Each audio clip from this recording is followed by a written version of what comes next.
Assalamualaikum warahmatullahi wabarakatuh. Salam sejahtera, salam Malaysia Madani. Saya Irsyad Hanif bin Kamil Abdullah selaku wartawan anda pada hari ini ingin membawa anda melalui sebuah topik yang cukup dekat dengan kehidupan masyarakat moden, iaitu ilmu di hati teknologi memperkasa generasi. Dunia hari ini bergerak sempatas kilat dengan hanya satu sentuhan di hujung jari. Pelbagai maklumat dapat diperoleh tanpa batasan waktu dan tempat. Teknologi bukan lagi sekadar alat hiburan, malah menjadi medium penting dalam pendidikan, komunikasi dan pembangunan generasi muda. Pendedahan teknologi sejak di bangku sekolah amat penting kerana generasi muda merupakan pewaris negara pada masa hadapan. Dengan adanya komputer, projektor pintar, tablet dan internet, proses pembelajaran menjadi lebih menarik, interaktif dan mudah difahami.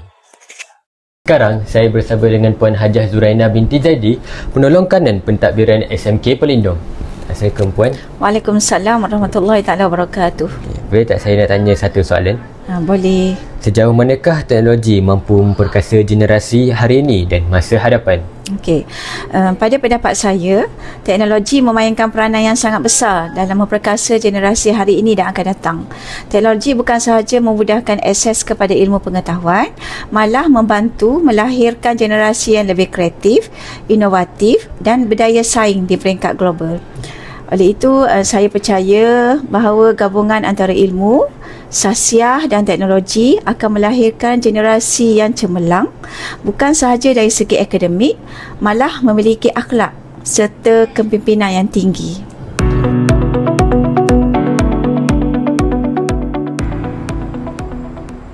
Sekarang, saya bersama dengan seorang pesara guru yang telah berkhidmat lebih 30 tahun dalam dunia pendidikan. Assalamualaikum Puan. Waalaikumsalam warahmatullahi wabarakatuh. Okey. Bagaimanakah guru boleh membantu murid menggunakan teknologi secara bijak? Okey, kita maklum kan sekarang ni teknologi adalah sesuatu yang setiap orang mesti kuasai. Tapi sama seperti yang lain juga atas dunia ni, teknologi itu pun sama, ada elok, ada tak elok. Jadi, apa peranan guru supaya murid boleh menggunakan teknologi secara bijak kan? Yang pertamanya, guru boleh mengingatkan murid. Seperti mana ibu bapa juga. Maknanya bila di sekolah, guru tu memainkan peranan sebagai ibu bapa, mengingatkan murid tentang penggunaan masa apabila berdepan dengan teknologi. Masa tu, kita tahu masa tu adalah emas. Masa yang lepas tak boleh diambil semula kan? Jadi untuk seorang murid, penggunaan masa yang sesuai adalah amat penting supaya pelajar tu dapat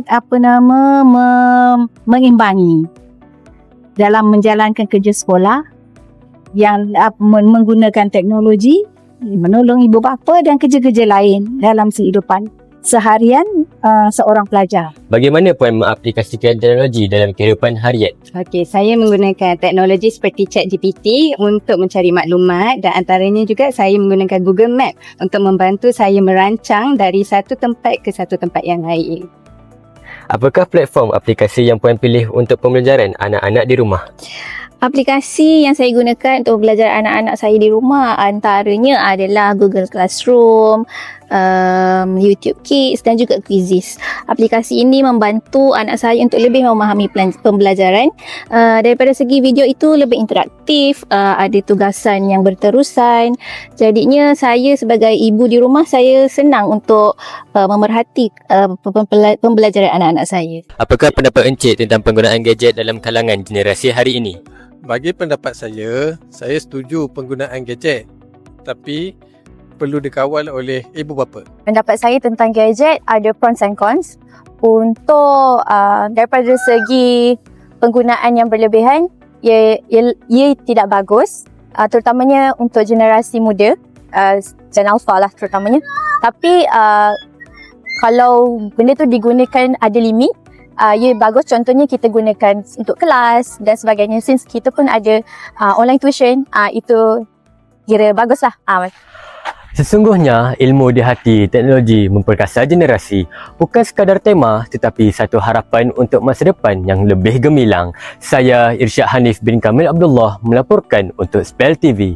Terima kasih kerana bersama kami.